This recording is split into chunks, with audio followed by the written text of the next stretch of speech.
біз практикалық жұмысты жалғастырамыз. Алдыңғы бөлімде біз сайтқа тіркелдік. Енді қоғамдық объектінің мониторингі және қолжетімділік картасын толтыруға кірісе аламыз. Қолжетімді Қазақстан сайтында объектіге мониторинг жүргізудің күрделілігінің 3 деңгейі және тиісінше чек парақтардың күрделілігінің 3 деңгейі көзделген. Базалық нысан, волонтерлерге арналған нысан және сарапшыларға арналған нысан. Базалық нысан шағын объектілерге толтырылады. Волонтерге арналған нысан ірі объектілерге оқытылған волонтерлер толтырады. Ал сарапшыларға арналған нысан болашақта осы нысан негізінде осы объектілерді бейімдеу бойынша ұсыныстар әзірлеу үшін барлық кемшіліктерді ескере отырып, объектінің қолжетімділік деңгейін дәл бағалау қажет болған жағдайда толтырылады. Егер сіз 4 сағатты оқу бағдарламасы туралы сертификат алуды жоспарласаңыз, онда сіз осы бөлімді оқып, объектіге мониторинг жүргізіп, базалық нысанды толтыруыңыз керек. Егер сіз 8 сағатты оқу бағдарламасын өту туралы сертификат алуды жоспарласаңыз, онда сіз бірден оқу бағдарламасының келесі бөліміне ауыса аласыз. Мысал ретінде, мен мониторинг кезінде қандай өлшемдер жасау керектігі және чек параққа қандай мәліметтер енгізу керектігі туралы айтатын боламын. Объектінің мониторингі олар зерттелген тәртіппен функционалдық аймақтар бойынша жүргізетін боламыз. Объект мониторинг жүргізуге және сайттық мобильді нұсқасына дереу деректерді енгізуге болады. Мониторинг жүргізуге барлық аймақтарды суретке түсіруге, содан кейін компьютерге деректерге енгізуге болады. Екінші жағдайда қосымша материалдарда жарияланған чек парақты пайдалану керек. Ал енді кірісейік. Алдымен сіз мониторинг жүргізілетін қоғамдық объектіні таңдайсыз. Бұл жағдайда бұл Инмарт супермаркеті. Алдымен біз мониторинг нәтижелері бойынша толтырылу керек базалық нысанды дайындаймыз. Объектіні қосу үшін объектіні қосу картасын төменгі сол жақ бұрышында орналасқан жасыл түймені басу керек. Нысандардың тізімі ашылады. Базалық нысанды таңдаймыз.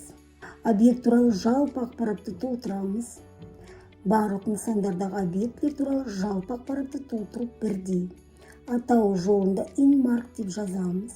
Басқа атаулар жолында супермаркеттің атауын орыс әріптермен Инмарт деп жаза аламыз. Бұл не үшін жасалады? Ағылшын тілінде атаудың дұрыс жазуын бәрі бірдей біле бермейді, бірақ орыс тілінде қалай жазуды біледі. Сондықтан біз тақырыпты басқа нұсқада жазу арқылы нысанды табуға мүмкіндік береміз. Әрі қарай сіз таңдаған объект орналасқан картаға нүкте қою керек. Ол үшін әрине елді мекеннің картасын түсіну керек. Естеріңізге сала кетейік, біз картаны Павлодар қаласында орналасқан Инмарт супермаркетінің үлгісінде толтырамыз. Егер сіз басқа қалада болсаңыз, тізімнен қалаңызды таңдауыңыз керек. Мұны қалай жасау керек екенді біз бұрын айтқанбыз. Сонымен біз нақты мекен-жайға белгі қойдық. Ол үлкен үтір секілді. Және бірден мекен-жай жолына объектінің мекен-жайы автоматты түрде қойылады. Біздің жағдайда бұл Нұрсұлтан Назарбаев даңғылы 42. Бұдан әрі біз ұсынылған тізімнен объект санатын таңдаймыз. Бұл тізімде өмірдің барлық негізгі салаларының нұсқалары ұсынылған. Бұл жағдайда бұл сауда және қызметтер.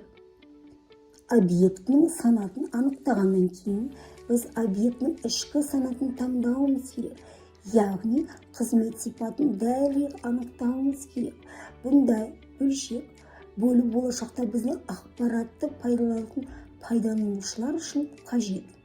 Біздің жағдайда объектінің ішкі санаты бұл супермаркет. Әрі қарай біз көргендеріміздің негізінде объектінің ауызша сипаттамасын қосу керек. Сипаттама өте қысқа болу керек. Біз бұл ақпаратты жаңа сөздерді білмейтін қарт адамдар оқи алатындығын есте ұстауымыз керек. Немесе қарапайым сөздермен жазылған қысқаша ақпаратты түсінетін зияткерлік мүгедектігі бар адамдар. Сондықтан қазір біз мынандай мәтінді жаза аламыз.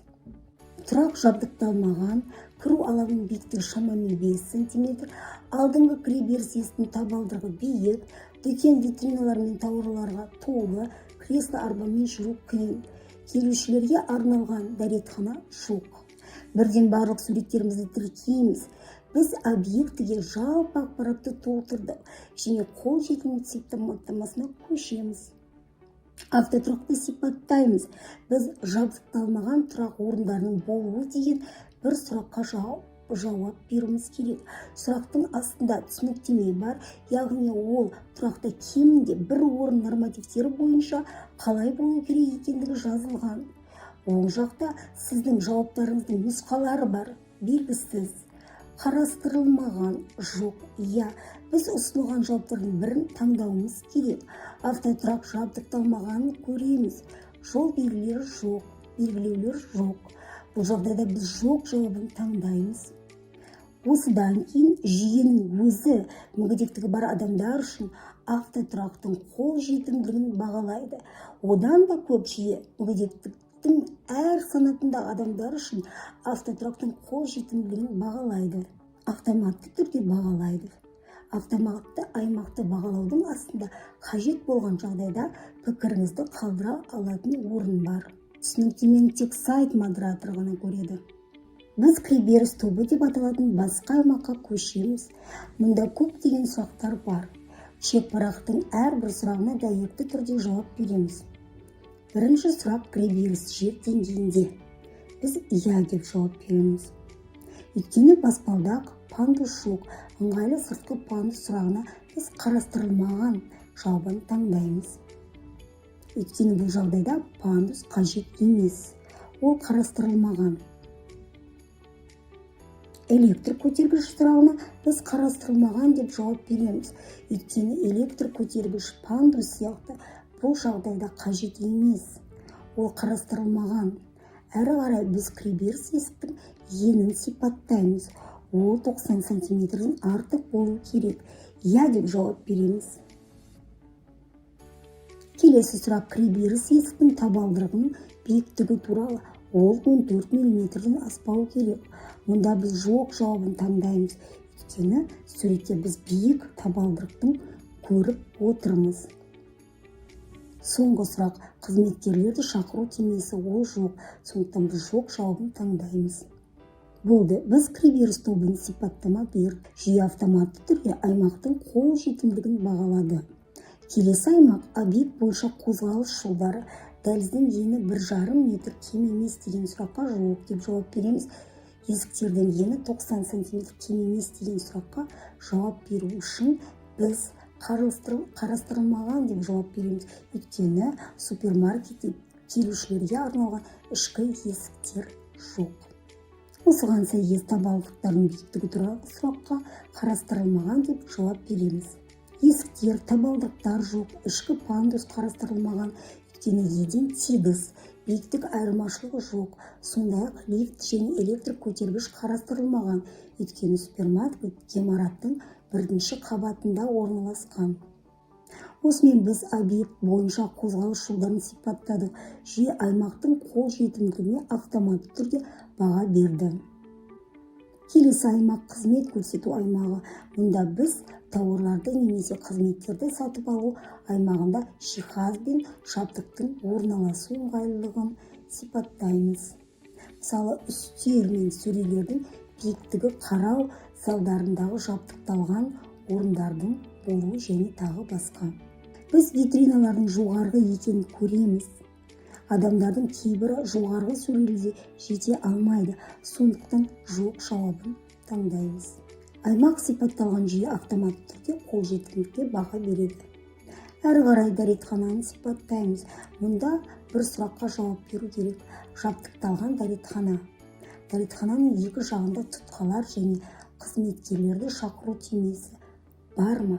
Келушілер үшін дәретхана қарастырылмағандықтан біз осы жауапты таңдаймыз.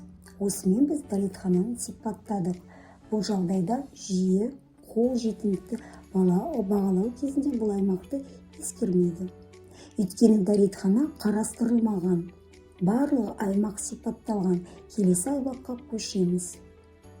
Келесі аймақ навигация. Мұнда да бір ғана сұрақ. Адамға кеңістікте өздігінен жүруге көмектесетін навигация элементтері. Мысалға, жұмыс режимі, қозғалыс бағытын көрсеткіштер, жанасу жолдары, брайль қарпіне ымдау тілінен аудармашы, электрондық табло және тағы басқа. Бұл сұраққа жауап берген кезде біз жоқ жауабын таңдаймыз.